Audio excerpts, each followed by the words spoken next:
Hello everyone, welcome to the vigilant maestro. आज जो हम डिस्कस करेंगे वो एलसीएम और एचसीएफ के टॉप 15 क्वेश्चंस डिस्कस करेंगे। ये सभी क्वेश्चंस डिफरेंट वेराइटीज़ के होंगे। तो आज का हमारा पहला क्वेश्चन है, देखो, x square minus 8x plus 15 और x square minus 5x plus 6 का लघुत्तम समापवर्तक एलसीएम फाइंड करना है अपन को। तो देखो, बहुपदों के एलसीएम कैसे निकालते हैं। देखो, तो हमारे पास पहला समीकरण क्या दिया हुआ है, x square minus 8x plus 15, है ना। ओके, तो देखो इसके गुणनखंड कैसे निकालेंगे। तो गुणनखंड निकालने के लिए हमें देखो एक्स स्क्वायर का गुणांक क्या है। एक्स स्क्वायर का गुणांक क्या है, एक। क्या है, एक। तो एक को हम अचर पद 15 से मल्टीपल करेंगे तो कितने आएंगे, 15।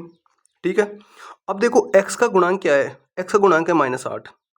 अब -8 के ऐसे टुकड़े करने हैं कि मल्टीपल करें ना तो -15 आ जाए और जोड़े तो -8 आ जाए। -8 के ऐसे टुकड़े करने हैं कि अगर उनको मल्टीपल करे तो -15 आए, सॉरी 15 आए, और जोड़े तो -8 आ जाए। तो ऐसे टुकड़े हैं -5 और -3। देखो -5 और -3 को जोड़ेंगे तो -8 प्राप्त हो जाएंगे और दोनों को मल्टीपल करेंगे तो 15 प्राप्त होंगे प्लस के। ओके, तो इसके गुणनखंड क्या हो गए, x -3 और x -5, इसके क्या हो गए गुणनखंड। ठीक है। अब हमारा नेक्स्ट समीकरण क्या है, x square minus 5x plus 6। अब देखो सबसे पहले एक्स स्क्वायर का गुणांक देखेंगे, एक है, एक और 6 को मल्टीपल करेंगे तो 6 आएगा। अब -5 के एक्स का गुणांक कितना है, -5। -5 के ऐसे टुकड़े करने हैं कि गुणा करने पर तो 6 आए और जोड़ने पर 5 आए। ओके, तो देखो -2 और -3, अगर इन दोनों को जोड़ेंगे -2 को और -3 को तो -5 आ जाएंगे और मल्टीपल करेंगे तो प्लस के 6 आएंगे। तो गुणनखंड क्या हो गई, x -2 और x -3। देखो पहले समीकरण के गुणनखंड x -3 और x -5 और दूसरे समीकरण के x -2 और x -3। अब हमें पूछा क्या है, हमें पूछा है LCM। क्या पूछा है, LCM। तो LCM कैसे निकालते हैं, LCM कैसे निकालते हैं। LCM देखो x -2 यहाँ पे है, यहाँ पे नहीं है, तो इसे ले लेंगे। तो LCM कैसे निकालेंगे, x -2 यहाँ पे है, यहाँ नहीं है। अब x -3 यहाँ पे भी है और यहाँ पे भी है x -3, तो x- दोनों जगह होती है, उसे एक ही बार लेना होता है। ओके, LCM में x -3। ठीक है। अब x -5 यहाँ है, यहाँ पे नहीं है, तो x -5 को ले लेंगे, है ना। तो ये क्या हो जाएगा, LCM हो जाएगा अपना। क्या हो जाएगा, LCM। तो हमारा ऑप्शन नंबर कितना हो जाएगा, कौन सा हो जाएगा, x, ऑप्शन नंबर बी हमारा आंसर हो जाएगा। अब सपोज करो यहाँ पे LCM ना पूछ के HCF पूछ लेता। HCF क्या हो जाता है, यहाँ पे दोनों में कॉमन जो चीज होती है वो HCF होता है। तो कॉमन क्या है, x -3 और x -3, यही कॉमन है ना, तो HCF क्या हो जाता, x -3। ओके, तो आई होप आपके समझ में आया होगा। तो नेक्स्ट क्वेश्चन देखते हैं अपन। 3 metre 15 centimetre, 3 metre 15 centimetre, 5 metre और 6 मीटर 85 सेंटीमीटर की लंबाइयों को पूर्णतः मापने के लिए उपयोग की जा सकने वाली बड़ी से बड़ी संभव लंबाई ज्ञात कीजिए। तो देखो संभव लंबाई ज्ञात करना है। अब देखो ऑप्शन जो भी दिए हुए हैं सेंटीमीटर में दिए हुए हैं। क्या दिए हुए हैं, सेंटीमीटर में। अपने पास क्या मीटर में भी दिया हुआ है, तो मीटर में जो दिया हुआ है उसे सेंटीमीटर में बदल लेंगे, है ना। सेंटीमीटर में बदलेंगे तो कितना हो जाएगा, 3 मीटर में कितने सेंटीमीटर होते हैं, 300, 315 सेंटीमीटर, पहला हो गया 315 सेंटीमीटर, दूसरा हो गया 5 मीटर मतलब 500 सेंटीमीटर, तीसरा हो गया 685 सेंटीमीटर। 3 संख्याएं हमें प्राप्त हो गई। अब मापने के लिए उपयोग की जाने वाली सबसे बड़ी संभव लंबाई ज्ञात कीजिए, है ना। हमें ऐसी एक सबसे बड़ी लंबाई ज्ञात करना है जिससे अगर 315 को मापूं, 500 को मापूं या 685 को मापूं, मतलब उस पैमाने से तीनों को मापा जा सके, है ना। तो ऐसी संख्या हमें फाइंड करने के लिए क्या करना होगा, तीनों का HCF निकालना होगा। क्या निकालना होगा, HCF। HCF निकालेंगे तीनों का, तो देखो HCF निकालने के लिए हम क्या करेंगे, यहाँ पे भी देखो 5 आपको दिख रहा है, यहाँ पे भी 5 दिख रहा है मल्टीपल में, यहाँ पे भी 5। तो HCF क्या होता है, तीनों में कॉमन जो चीज़ होती है, तो 5 तो HCF में आएगा ही आएगा, है ना। तो 5 का मल्टीपल होगा या 5 होगा, तो इनमें तीनों ऑप्शनों में कोई 5 नहीं है, A B और C में, ऑप्शन नंबर डी ही हमारा आंसर हो जाएगा। हमें अलग से इसको HCF निकालने की आवश्यकता नहीं है। हमें ऑब्जर्व करना है कि यहाँ पे देखो 315 में 5 का मल्टीपल है, 500 भी 5 का मल्टीपल है और 685 भी 5 का मल्टीपल है, मतलब तीनों में 5 तो कॉमन है, 5 कॉमन है, तो मतलब 5 HCF जो होगा वो 5 का मल्टीपल तो होगा। तो 5 का मल्टीपल यहाँ पे एक ही है, डी ऑप्शन। तो हमारा आंसर क्या हो जाएगा, डी ऑप्शन। हमें पूरा सोल्व करने की आवश्यकता नहीं होती, कुछ क्वेश्चन ऐसे होते हैं जिनको पूरा सोल्व करने की आवश्यकता नहीं होती, ठीक है। अब देखो x की पावर 6 प्लस 1 और x की पावर 4 माइनस 1 का महत्तम समापवर्तक ज्ञात करना है। क्या ज्ञात करना है, महत्तम समापवर्तक। अब देखो x की पावर 6 प्लस 1, इसको मैं क्या लिख सकता हूं,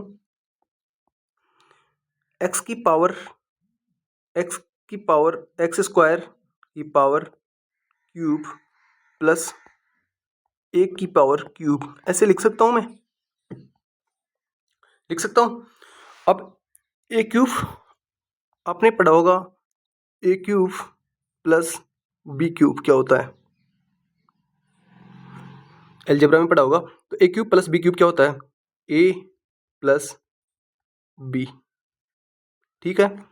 और A square plus B square minus A B, ये क्या आपने सर्वसमीका में ये पढ़ी होगी, सर्वसमीका अलजेब्रा में, ठीक है। तो वो यहाँ पे लगानी है अपन को, ए क्यूब प्लस बी क्यूब, ए क्यूब प्लस बी क्यूब, तो ए प्लस बी, तो एक्स स्क्वायर प्लस 1, ठीक है। अब ए का स्क्वायर, तो एक्स की पावर एक्स स्क्वायर का स्क्वायर करेंगे तो एक्स की पावर 4 प्लस बी का स्क्वायर करेंगे तो 1 ही आ जाएगा, प्लस माइनस ए बी एक्स स्क्वायर। अब देखो यहाँ पे ऑप्शन में 1 प्लस एक्स स्क्वायर आ रहा है, 1 प्लस एक्स आ रहा है, 1 आ रहा है, 1 माइनस एक्स स्क्वायर, तो या तो ये आएगा या ये आएगा, दोनों में से एक आएगा, अपना क्या HCF, है ना, दोनों में से एक आएगा। तो देखो ना ये ऑप्शन में है नहीं, तो यही हो जाएगा ना आंसर। तो अब हमारा आंसर हो जाएगा ऑप्शन नंबर ए। इसको बिना सोल्व किए एक्स की पावर 4 माइनस 1 को बिना सोल्व किया अपन ने फाइंड कर लिया। इसको सोल्व करने की, इसको खोलने की, एक्स की पावर 4 माइनस 1 को खोलने की आवश्यकता ही नहीं पड़ी। क्यों नहीं पड़ी, क्योंकि अपन ने ऑप्शन देखा, इतना खोल के अपन ऑप्शन को देखते हैं तो यह अपन को नजर आता है, ऑप्शन में एक्स स्क्वायर प्लस 1 नजर आता है। तो यही हमारा क्या हो जाएगा HCF, क्योंकि HCF दोनों में कॉमन होता है, ठीक है। तो वैसे ऑब्जर्व कर सकते थे, और इसको भी खोलना है तो इसे कैसे खोल सकते हैं, देखो एक्स स्क्वायर का स्क्वायर माइनस 1 का स्क्वायर, तो इसे क्या कैसे खोलेंगे, एक्स स्क्वायर माइनस 1 स्क्वायर, ए स्क्वायर माइनस बी स्क्वायर वाला फॉर्मूला लग जाएगा। तो ए स्क्वायर माइनस बी स्क्वायर का फॉर्मूला क्या होता है, ए प्लस बी, ए स्क्वायर माइनस बी स्क्वायर का फॉर्मूला क्या होता है, ए प्लस बी और ए माइनस बी, ये फॉर्मूला होता है। तो इस रूप में खोल लेंगे अपन, पहले इसे इस रूप में लिख लेंगे, अब इसे खोलेंगे तो क्या क्या लिख सकते हैं अपन, एक्स स्क्वायर एक्स सॉरी क्या लिख सकते हैं, एक्स की पावर 4 प्लस 1, नहीं सॉरी देखो क्या लिख सकते हैं, एक्स स्क्वायर का स्क्वायर है तो एक्स स्क्वायर प्लस 1 और एक्स स्क्वायर माइनस 1 इस रूप में खोल सकते हैं। अब देखो यहाँ पे भी एक्स स्क्वायर प्लस 1 आ गया, यहाँ पे भी एक्स स्क्वायर प्लस 1 आ गया, तो एचसीएफ ये तो कंफर्म होगा, इसको आगे खोलने की आवश्यकता नहीं है, तो ये तो कंफर्म होगा ही, तो ऑप्शन नंबर ए हमारा आंसर हो जाएगा। ओके, फोर्थ नंबर, दो अभाज्य संख्याएं एक्स और वाई हैं, अभाज्य संख्या हैं दोनों, एक्स बड़ी है वाई से, का लघुत्तम समापवर्ती एलसीएम 533 है, तो 4y माइनस एक्स का मान ज्ञात करना है। तो देखो 533 है वो क्या है, दो अभाज्य संख्याओं का एलसीएम है, तो दो अभाज्य संख्याओं का एलसीएम, दोनों संख्याओं का मल्टीपल ही एलसीएम होता है उनका, है ना। तो अपन अब अभाज्य संख्या होगी, दोनों संख्याएं क्या है, अभाज्य संख्या, तो अब हम वो दोनों अभाज्य संख्याएं फाइंड करने के लिए क्या करेंगे, इसमें डिवाइड करके देखेंगे कि दो अभाज्य संख्या है लेकिन दो का इसमें भाग नहीं जाता, तीन अभाज्य संख्या है लेकिन तीन का भी इसमें भाग नहीं जाता, पांच अभाज्य संख्या है पांच का भी नहीं जाता, सात सातों सातों 49 सात का भी नहीं जा रहा, है ना। 11 है फिर अभाज्य संख्या, तो 11 का भाग देके देखते हैं, 44 नहीं जा रहा, है ना। फिर देंगे 13, देखो 13 का भाग जा रहा है, 13 चौक 52 और 13 एकम 13, 13 चौक 52, 13 एकम 13, तो 41 इंटू 13 कर रहे हैं ना, तो 533 प्राप्त हो रहे हैं, तो वो दोनों अभाज्य संख्याएं क्या हो गई, 41 और 13, तो x बड़ी है y से, तो x क्या हो गई 41 हो गई, और y क्या हो गई, 13, ठीक है। अब कर लो, इसमें रख दो 4y 13 चौक 52, 4y माइनस x का वैल्यू अपन को फाइंड करनी है, तो 4y क्या हो जाएगा, 13 चौक 52 माइनस 41 क्या हो जाएगा, 52 में से 41 खनाएंगे तो 11 आंसर हो जाएगा अपना, क्या हो जाएगा आंसर 11, ऑप्शन नंबर ए, ठीक है। नेक्स्ट क्वेश्चन देखते हैं, क्वेश्चन नंबर 5, बहुपद x की पावर x क्यूब माइनस 8 और x cube minus 6x square plus 12x minus 8 और x cube minus 4x square plus 4x का महत्तम समापवर्ती ज्ञात करना है। देखो महत्तम समापवर्ती ज्ञात करना है, महत्तम मतलब एचसीएफ ज्ञात करना है, मतलब तीनों में कॉमन होगी कोई भी चीज, उससे अपन को फाइंड करना है। तो कॉमन चीज कैसे फाइंड करते हैं, देखो अब एक को खोलते हैं अपन, है ना, एचसीएफ ज्ञात करना हो ना तो सभी को नहीं खोलना है अपन को, एक को खोल के फिर चेक करना है, ऑप्शन देखना है, उससे हमारा आधा क्वेश्चन ही सोल्व, मतलब ऑलमोस्ट पूरा ही क्वेश्चन सोल्व हो जाता है ना। तो देखो एक्स क्यूब माइनस 8, इसको मैं क्या लिख सकता हूँ, एक्स क्यूब माइनस 2 क्यूब, तो A cube minus B cube, तो A cube minus B cube क्या होता है, ए माइनस बी और A square plus B square plus A B, ये होता है ना। तो इसे खोलेंगे आगे,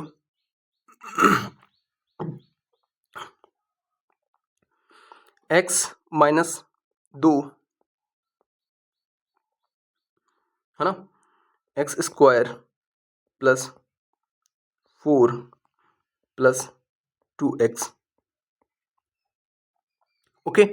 अब देखो या तो एचसीएफ ये होगा या ये होगा, इन दोनों में से कोई ऑप्शन में मिल रहा है क्या, देखो ऑप्शन में मिल रहा है, ऑप्शन नंबर बी में x माइनस 2 मिल रहा है, x माइनस 1 प्राप्त नहीं होगा, x माइनस 8 भी नहीं होगा, x माइनस 4 भी नहीं प्राप्त होगा, तो हमें अब इन दोनों को खोलने की आवश्यकता नहीं है, इन दोनों में भी ये उपस्थित होगा ही, ओके ओके। ऑप्शन देखो ये भी नहीं मिल रहा है, ये मिल रहा है, तो यही हमारा क्या हो जाएगा आंसर, आगे हमें खोलने की आवश्यकता नहीं है, हमें टाइम बचाना है, ओके। तो ऑप्शन बी हमारा आंसर हो जाएगा, इनको खोल के देखोगे तो दोनों में भी ये आएगा वैसे, है ना, तो अपन को पूरा खोलना नहीं है, ठीक है, ऑप्शन नंबर बी हमारा आंसर हो जाएगा। तो नेक्स्ट क्वेश्चन हमारा, राधा प्रतिमा और रीना एक वर्ताकार पथ पर दौड़ना शुरू करती है और वे क्रमशः 50 सेकंड 75 सेकंड और 100 सेकंड में अपना चक्कर पूरा करती है, कितने समय के बाद वे पहली बार प्रारंभिक बिंदु पर एक साथ मिलेगी, प्रारंभिक बिंदु पर एक साथ मिलेगी। देखो प्रारंभिक बिंदु पर मिलने के लिए क्या करना होता है ना, देखो 75 50 50 सेकंड, 75 सेकंड और 100 सेकंड। अब प्रारंभिक बिंदु पर मिलने के लिए की बात करें ना, तो क्या करना है, तीनों संख्याओं का एलसीएम ले लेना है। क्या करना है, एलसीएम, है ना, और मिनट में बताना है अपन को ना, और ये सेकंड में दिया हुआ है। तो एलसीएम लेंगे तो 25 हो गया, 25 इंटू 4 लिख सकते हैं 100 को, 25 इंटू 3 लिख सकते हैं, और 25 इंटू 2 लिख सकते हैं। तो 25 तो होगा ही एलसीएम में, इंटू 4 भी होगा और 3 भी हो जाएगा। ठीक है, तो इसका एलसीएम कितना हो गया, 300। एलसीएम कितना गया, 300। अब 300 सेकंड में वो दोबारा फर्स्ट, मतलब जैसे एक वर्ताकार वो है ना। अब यहाँ से दौड़ना शुरू करते हैं तीनों, है ना। जब 300 सेकंड होंगे, जब क्या होंगे 300 सेकंड, तो तीनों फिर से यहाँ आ जाएंगे। तीनों यहाँ से स्टार्ट कर रहे हैं सपोज करो, तो जैसे ही 300 सेकंड होंगे तो वो क्या आ जाएंगे, यहाँ पे तीनों आ जाएंगे। तो प्रारंभिक बिंदु पर कब मिलेंगे, 300 सेकंड में। 300 सेकंड में कितनी मिनटें होती हैं, 60 का भाग दे देंगे, 6 पंजे 30। तो ऑप्शन हमारा बी आंसर हो जाएगा। ठीक है, अब देखो नेक्स्ट क्वेश्चन 7वां। संजय एक ही मापने वाले टेप का उपयोग करके, संजय एक ही मापने वाले टेप का उपयोग करके 7000 mm, 3850 mm और 12950 mm की लंबाई सटीक रूप से मापना चाहता है।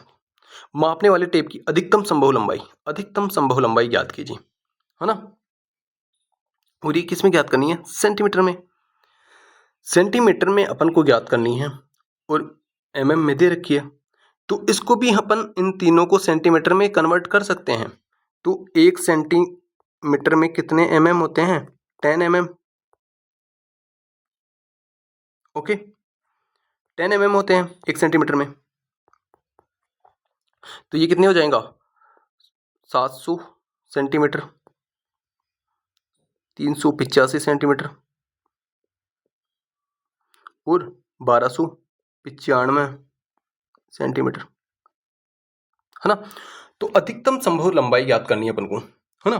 तो अधिकतम ज्ञात करनी है, तो देखो अधिकतम के लिए एचसीएफ ज्ञात करते हैं, मतलब इन तीनों का एचसीएफ निकालना है ना। तो एचसीएफ में देखो यहाँ पे भी 5 आ रहा है, यहाँ पे भी 5 आ रहा है, यहाँ पे भी 5 आ रहा है, तो 5 तो मल्टीपल होगा एचसीएफ का, और चारों ऑप्शनों में 5 के मल्टीपल हैं। अब देखते हैं, देखो यहाँ पे मेरे को 7 मल्टीपल दिख रहा है, तो मैं 7 की तरफ पहले जाऊंगा।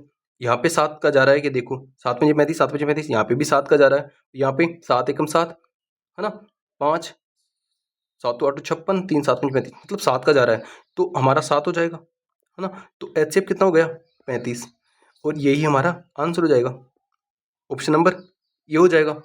35 का क्या होगा, एचसीएफ हो जाएगा, और अधिकतम लंबाई 35 एक ऐसी संख्या है जो तीनों को मतलब पूरी बार डिवाइड करेगी, और अधिकतम संभव लंबाई भी 35 है, जिससे इनको सटीक रूप से मापा जा सकता है। Okay, next question 8वां। 2 टैंकरों में 850 लीटर और 680 लीटर तेल है, किसी पात्र की वह अधिकतम क्षमता ज्ञात कीजिए जो उपयोग किए जाने पर दोनों टैंकरों के तेल को सटीक संख्या में मापा जा सकता है। सेम क्वेश्चन देखो, है ना, इसी टाइप का क्वेश्चन है। तो 850 और 680 दिया हुआ है ना, इनका भी अपन को एचसीएफ निकालना है। क्या निकालना है, एचसीएफ। अब देखो 450 का एचसीएफ 425 तो हो सकता है, लेकिन 680 का एचसीएफ 425 नहीं हो सकता, क्योंकि 425 680 में नहीं है, तो ये ऑप्शन नंबर ये कट गया। 680 हो सकता है, लेकिन 850 में 680 शामिल नहीं है, तो ये भी एचसीएफ नहीं हो सकता। अब बात आती है 340 की, 340 की, 340 देखो 340 को 680 तो हो जाते हैं, लेकिन 340 को 3 से मल्टीपल करूंगा, मतलब एचसीएफ होता है जिससे दोनों संख्याएं पूरी बार डिवाइड हो जाए। तो 340 से 450 डिवाइड नहीं हो रही, तो 170 हमारा क्या हो जाएगा, आंसर हो जाएगा। क्या हो जाएगा, 170। या आप एचसीएफ भी निकाल सकते हो, या तो ऑप्शन देख के ऑप्शन से कर सकते हो, या जैसे निकाल लो इनका एचसीएफ। कैसे निकालेंगे, जैसे 10 यहाँ से ले लिया, 10 दोनों में है, 10 ले लिया। अब 85 और 68 को देखेंगे हम, है ना। 85 और 68 में क्या कॉमन है, देखो 17.85 17 चौक 68, तो 17 आएगा। 17.85 5 और 17 चौक 68, 5 और 4, अब 5 और 4 अनुपात हो जाएगा, तो यही हमारा आंसर हो जाएगा 170। ठीक है। नेक्स्ट क्वेश्चन 9वां, 2 अंकों की वह सबसे बड़ी संख्या ज्ञात कीजिए जिससे 219, 365, 511 को भाग देने पर क्रमशः 3, 5 और 7 शेषफल बचता है। 2 अंकों की वह सबसे बड़ी संख्या ज्ञात करनी है। हमें 2 अंकों की ऐसी संख्या ज्ञात करनी है जिसको 219 में भाग देने पर, जिसका 219 में भाग देने पर, 365 में भाग देने पर और 511 में भाग देने पर शेषफल कितने बचते हैं, 3, 5 और 7, है ना। तो देखो 219 में भाग दे रहे हैं ना, 219 में जब शेषफल कितना बचता है, 3। 365 में भाग दे रहे हैं ना, तो शेषफल कितना बचता है, 5। 3 शेषफल बचता है, यहाँ पे 5 शेषफल बचता है, और 511 में जब भाग दे रहे हैं ना, तो शेषफल बच रहा है 7। देखो अगर मैं इस शेषफल को घटा दूं तीनों में से, है ना, तो हमें ऐसी संख्याएं प्राप्त होगी जिससे उस संख्या का इनमें पूरा पूरा भाग जाएगा, है ना। तो ये 216 हो गई, और ये 360 हो गई, और ये 504 हो गई, है ना। अब ये 3 संख्याएं प्राप्त हो गई। अब, है ना, ऐसी संख्या हमें 2 अंकों की फाइंड करनी है जिसका इन तीनों संख्याओं में पूरा पूरा भाग चला जाए। शेषफल जो आ रहा था ना उसे हमने माइनस कर लिया, अब इनमें तो पूरा पूरा जाएगा। तो देखो अब यहाँ पे भी 2 है, यहाँ पे भी 2 है, यहाँ पे भी 2 है, तो 2 का मल्टीपल तो वो संख्या होगी। तो 2 का मल्टीपल होगी तो ए और बी ऑप्शन को मैं काट, ए और सी ऑप्शन को मैं काट दूंगा, सॉरी बी को नहीं, है ना, क्योंकि इनमें 2 का मल्टीपल नहीं है, 53 है या 63 है, इनमें नहीं है ना। अब मेरे पास बचा कौन सा, बी ऑप्शन और डी ऑप्शन। अब बी ऑप्शन और डी ऑप्शन बचा। अब देखो यहाँ पे 2 है, अब यहाँ पे तो 9 है, और यहाँ पे मतलब अब 2 से डिवाइड है। अब देखो ये 3 9 हो रहा है, ये भी 9 हो रहा है, ये भी 9 हो रहा है, मतलब ये 9 से भी डिवाइड होगा, 2 से भी डिवाइड होगा और 9 से भी डिवाइड होगा, है ना।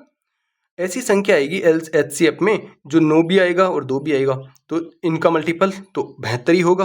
तो ऑप्शन नंबर डी हमारा आंसर हो जाएगा, क्योंकि 82 में क्या नहीं है, 82 में 9 नहीं है, और इन तीनों में 9 भी आ रहा है, तो HCF में 9 HCF होगा जो 9 का भी मल्टीपल होगा। ठीक है, तो हमारा आंसर डी हो जाएगा। ठीक है, ऑब्जर्वेशन से करना है, बहुत सारे क्वेश्चन विदाउट कैलकुलेशन ऑब्जर्वेशन से हो जाते हैं। ठीक है, 10वां क्वेश्चन, 5 घंटे एक साथ बजने लगती हैं और क्रमशः 5, 10 और 15 5 घंटे एक साथ बजने लगती हैं और क्रमशः 5, 10 और 15, 20 और 25 सेकंड के अंतराल पर बजती है।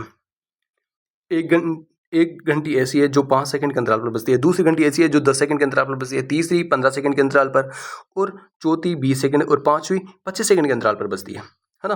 तो 1 घंटा 20 मिनट में वे कितनी बार एक साथ बजेगी, एक साथ बजेगी, है ना। तो हम क्या करेंगे, इनका सबसे पहले एलसीएम लेंगे। क्या लेंगे, एलसीएम। जो इनका एलसीएम आएगा ना, जो इनका एलसीएम आएगा, है ना, उसमें वो एक साथ बजेगी। एक साथ बजती है, कितनी बार एक साथ बजती है, जो इनका एलसीएम आएगा उसमें एक साथ बजेगी। तो सबसे पहले हम इनका एलसीएम निकालते हैं। तो एलसीएम कितना आ जाएगा, 25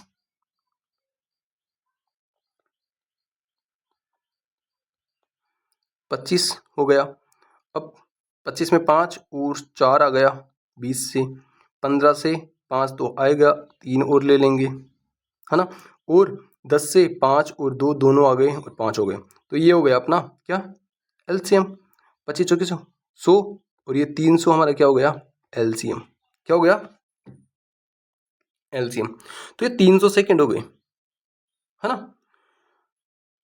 कितने हो गए, 300 सेकंड।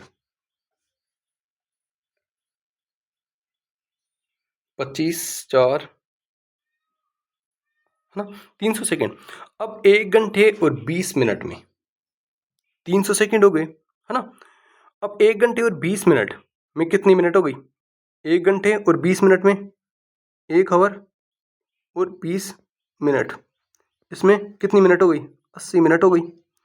80 मिनट को अगर मैं सेकंड में कन्वर्ट करता हूँ तो 80 इंटू 60, ये सेकंड हो गई, है ना।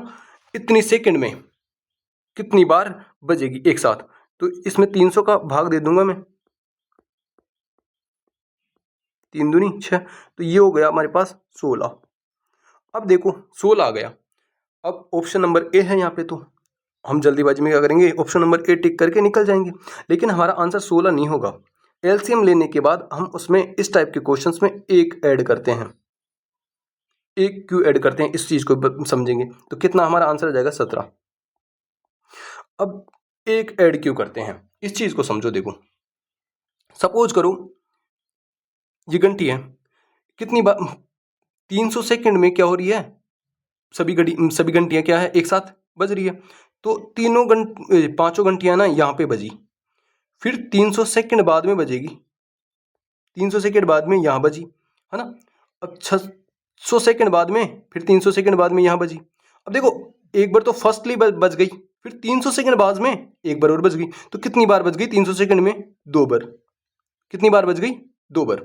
और 600 सेकंड बाद में 3, 600 सेकंड में अगर मैं 300 का भाग देता हूँ तो 2 आ रहा है, लेकिन एक ऐड क्यों करें, क्योंकि एक स्टार्टिंग में भी तो बज गई, 300 का तो अंतराल है हमारे पास, तो स्टार्टिंग में बज गई ना, तो एक इसलिए ऐड करते हैं क्योंकि स्टार्टिंग में भी तो एक साथ बजेगी, तभी तो अंतराल हमारा स्टार्ट होगा ना, तो इसलिए हमारा आंसर क्या होगा 17। ठीक है। 11वां क्वेश्चन, एक खेत के मैदान के चारों ओर एक वर्ताकार पथ है। राहुल को मैदान का एक चक्कर लगाने में 15 मिनट लगते हैं। राहुल को खेत का चक्कर लगाने में 15 मिनट लगते हैं, जबकि अनिल को 18 मिनट लगते हैं। मान लीजिए कि वे दोनों एक ही बिंदु से और एक ही समय पर शुरू करते हैं और एक ही दिशा में जाते हैं, तो कितने मिनट बाद वे फिर से प्रारंभिक बिंदु पर मिलेंगे। देखो प्रारंभिक बिंदु पर मिलने वाला कॉन्सेप्ट क्या है, दोनों का एलसीएम ले लो, है ना। प्रारंभिक बिंदु पर मिलने का कॉन्सेप्ट क्या है, दोनों का एलसीएम ले लो, तो 15, है ना, और 18 का एलसीएम ले लो, तो एलसीएम लेंगे 9 इंटू 2, इसको लिख सकते हैं। इसमें 3 और 5 है, तो 3 तो 9 में शामिल है ही, 5 और ले लेंगे, 18 पंजे 90, 90 क्या हो गया, 90 मिनट हो गई हमारा एलसीएम। तो वो 90 मिनट बाद में फिर से 90 मिनट बाद में फिर से प्रारंभिक बिंदु पर मिलेंगे, तो ऑप्शन नंबर डी हमारा आंसर हो गया। ठीक है। 12वां क्वेश्चन, मान लीजिए x बराबर 224, y बराबर 322, यदि 23x और a इंटू वाई का उच्चतम उभयनिष्ठ गुणनखंड x और y से विभाज्य है। उच्चतम गुणनखंड x और y से विभाज्य हैं, तो a का संभावित मान ज्ञात कीजिए। देखो 23x इज इक्वल टू, देखो 23 इंटू 224, इसको ऐसे लिख सकता हूं, है ना। 23x और a इंटू वाई का उच्चतम उभयनिष्ठ गुणनखंड, उच्चतम उभयनिष्ठ गुणनखंड कैसे फाइंड करते हैं, देखो x और y से विभाज्य हैं, उच्चतम गुणनखंड x और y से विभाज्य हैं, x और y से विभाज्य हैं, है ना। तो अब देखो 23 तो है ही, अब इसको इसके टुकड़े कर लेंगे अपन, 23, है ना, 224 के टुकड़े करेंगे इसको, तो 2 1 1 2 2 एक बार हो गया, 2 पंजे 10, 2 छिंग 12, है ना, इंटू 2 हो गया, 2 28 इंटू 2 हो गया, 2 14 इंटू 2 हो गया, इंटू 7, तो इंटू 2 हो गया, इंटू 7, ये इसके क्या है, तो 2 की पावर 1 2 3 4 5, 2 की पावर 5 इंटू 7, मैं इसको लिख सकता हूँ, 224 को लिख सकता हूँ ना, 224 के गुणनखंड कर लो, है ना। तो इस रूप में मैं इसको अभाज्य संख्या के रूप में लिख लेता हूँ। ठीक है। अब a और y को लिखता हूँ, a कितना है, a अपन को a और y की वैल्यू क्या है, a और y की पता नहीं अपन को, है ना। तो a के मान अपन को फाइंड करना है, एक का ऐसा मान फाइंड करना है कि इनका उच्चतम उभयनिष्ठ गुणनखंड है ना, इन दोनों का, है ना, उच्चतम निकाला जा सके। तो y क्या है 322, तो 322 को हम 322 के गुणनखंड निकालते हैं, 322 के गुणनखंड ऐसे निकाल सकते हो आप, इसका भी ऐसे ही निकाल सकते हो, लेकिन मैंने तो ऐसे निकाल दिया ना। 2 2 एकम 2, 2 छिंग 12, 2 एकम 2, ठीक है।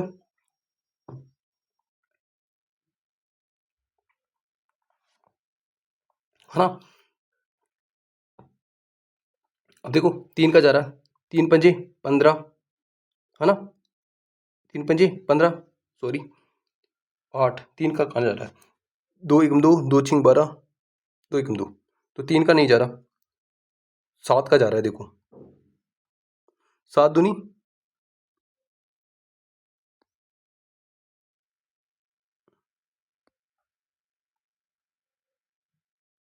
है ना। देखो 2 का दिया, 2 एकम 2, 2 छिंग 12, 2 एकम 2। अब 7 का देखो, 7 दूनी 14, 7 तिया 21 और 23। तो 322 को अपन क्या लिख सकते हैं, a इंटू 2 इंटू 7 इंटू 23। देखो 23 यहाँ पे सेम है, यहाँ पे भी सेम है, 7 भी यहाँ पे है, यहाँ पे भी है, 2 की पावर यहाँ पे 1 है, यहाँ पे 4 है ना। तो मैं एक की वैल्यू उबेनिस्ट, उबेनिस्ट हमें उच्चतम चाहिए। उच्चतम उबेनिस्ट मतलब दोनों को इक्वल करने के लिए मुझे क्या करना होगा, है ना। सबसे उबेनिस्ट क्या है, दोनों का उच्चतम वैल्यू क्या है, वही ए का उच्चतम वैल्यू। तो उच्चतम उबेनिस्ट लेने के लिए ए की वैल्यू मुझे ए 23x और ए वाई में उच्चतम उबेनिस्ट गुणनखंड प्राप्त करने के लिए क्या करना होगा, ए की वैल्यू मुझे यहाँ पे 2 की पावर 5 है, यहाँ पे 1 है, तो 2 की पावर 4 लेनी होगी। 2 की पावर क्या लेनी होगी, 4 लेनी होगी उच्चतम उबेनिस्ट गुणनखंड प्राप्त करने के लिए, है ना। एक्स और वाई से विभाज्य है ना। अब देखो इसका उच्चतम उबेनिस्ट गुणनखंड जो होगा ना, वो एक्स उबेनिस्ट गुणनखंड एक्स और वाई से विभाज्य है। अब जो देखो एक्स और वाई 224 है और ये है, अब उच्चतम उबेनिस्ट गुणनखंड क्या होगा, ये हो जाएगा 23 इंटू 224, उच्चतम उबेनिस्ट गुणनखंड यही हो जाएगा। और 322 और 2 की पावर 4 को मल्टीपल करूंगा तो ये 23 इसके बराबर प्राप्त होगा, इसके बराबर प्राप्त होगा, तो यही हमारा क्या होगा, उच्चतम गुणनखंड होगा 23 इंटू 224, है ना। अब ये इससे भी विभाजित होगा, एक्स और वाई दोनों से विभाजित होगा ना दोनों से। अगर मैं ए की वैल्यू ए की 2 की पावर 4 ले लेता हूं तो ओके, तो ए का संभावित मान क्या हो गया, ए की पावर 2 की पावर 4, तो 2 की पावर 4 मतलब एक बराबर 16। ओके, तो ऑप्शन नंबर ए हमारा आंसर हो गया, ठीक है। नेक्स्ट क्वेश्चन, 108, 72 और 5 ए का उच्चतम सामान्य गुणनखंड ज्ञात कीजिए। अब देखो उच्चतम वही सेम टाइप का, लैंग्वेज डिफरेंट है, गुणनखंड है, HCF ए है ना। 108, 72 और 5 ए का उच्चतम सामान्य गुणनखंड ए है, तो 108, 72 और ए का लघुत्तम समापवर्ती ज्ञात करना है ना। तो देखो 108, 72 और 5 ए का उच्चतम गुणनखंड अपन को फाइंड करना है। ए की वैल्यू क्या लूं कि उच्चतम गुणनखंड प्राप्त हो जाए, है ना। अब देखो इसको मैं क्या लिख सकता हूं, 108 को, 108 को लिख सकता हूं मैं 9 एकम 9, 9 दूनी 18, 9 एकम 9,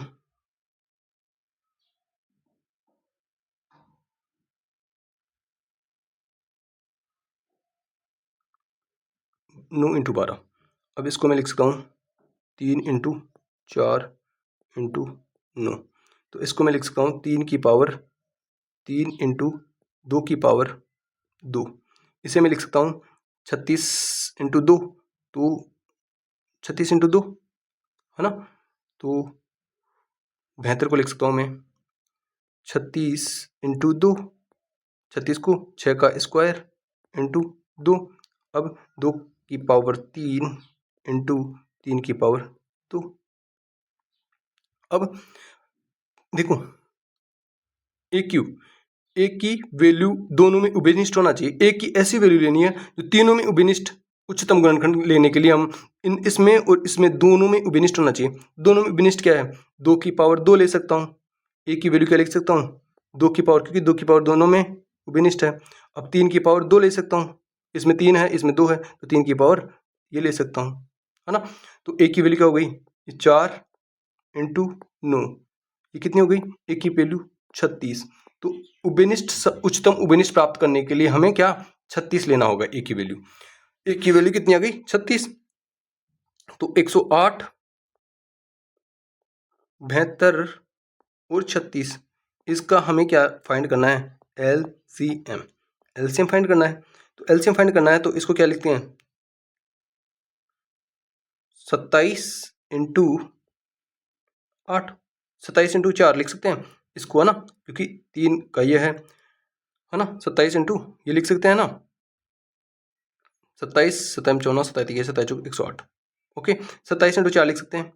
अब इंटू इस 72 को क्या लिख सकते हैं? 72 को 9 8 72, 9 2 से मल्टीपल और करना होगा 8 लेने के लिए, है ना। अब 9 चौक 36, 36 तो इसमें शामिल है, यही हमारा एलसीएम हो जाएगा, है ना। तो ये कितना हो गया? एलसीएम कितना हो गया? 8 2 7 56, 5 8 दूनी 16, 16 और 2 216, क्या हो गया? 216 हमारा एलसीएम हो जाएगा। ठीक है, तो हमारा आंसर हो जाएगा ऑप्शन नंबर डी। ठीक है, नेक्स्ट क्वेश्चन 14 देखो, वह सबसे बड़ा धनात्मक पूर्णांक कौन सा है जिसमें 554, 714 और 213 को विभाजित करने पर शेषफल क्रमशः 43, 57 और 67 प्राप्त होते हैं। तो देखो, इसको करने के लिए क्या करेंगे?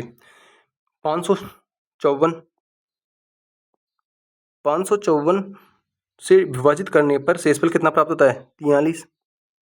तो इस 43 को हटा देंगे। 714 को विभाजित किया जाता है तो शेषफल कितना प्राप्त होता है? 57। और 213 को विभाजित करते हैं तो 67 शेषफल आता है। तो वो संख्या फाइंड कर लेंगे। तो वो संख्या क्या होगी? 511, 7, 5 और 6, 657। और ये कितनी हो जाएगी? 6, 4 और 1, 146। अब इनका ये तीनों संख्याएं प्राप्त हो गई, 657, 511 और 146, है ना। तो इनका क्या निकालना है? HCF।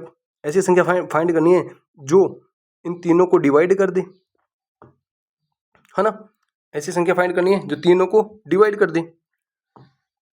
तो ऐसी संख्या कैसे फाइंड करेंगे? देखो, पहले सबसे छोटी संख्या दिख रही है मेरे को 146। 146 के मैं अगर टुकड़े करता हूं तो 2 7, 2 इंटू 2 7 14, 2 3 6, 73, 73 आ रही है ना। 2 इंटू 73, है ना। तो देखो, इनमें 2 का तो कोई मल्टीपल नहीं है, तो 73 ही हमारा, इनमें भी 73 ही हमारा आंसर हो जाएगा कि 73 यहाँ पे आ रहा है ना। तो 73 ही हमारा, नेक्स्ट और को चेक करने की जरूरत नहीं है, और चेक करना चाहो तो कर लेना, इसमें भी 73 होगा, इसमें भी 73 होगा। तो 73 को हम अगर 554 में भाग देंगे 73 का, तो हमें शेषफल कितना होगा? 43 बचेंगे। और 511 में भाग देंगे तो पूरी पूरी बार चला जाएगा। Okay, next question 15। देखो, इस टाइप के क्वेश्चन को करने के लिए हम क्या करेंगे? 404 की पावर 315 माइनस 1 और 4 की पावर 25 माइनस 1 का महत्तम समापत्य LCF ज्ञात करो। देखो, इस टाइप के क्वेश्चन को करने के लिए हम क्या करेंगे? जो 4 की, देखो 4 यहाँ पे भी बेस सेम है, यहाँ पे भी बेस सेम है, और 1 ही माइनस करना पड़ रहा है ना। लेकिन इनकी पावर डिफरेंट डिफरेंट है। पावर क्या है? Different different. तो इन पावर का HCF लेंगे पहले, 315 और 25 का HCF लेंगे। तो HCF लेंगे तो यहाँ पे भी 5 कॉमन है और यहाँ पे भी, तो यहाँ पे देखो 5 6 30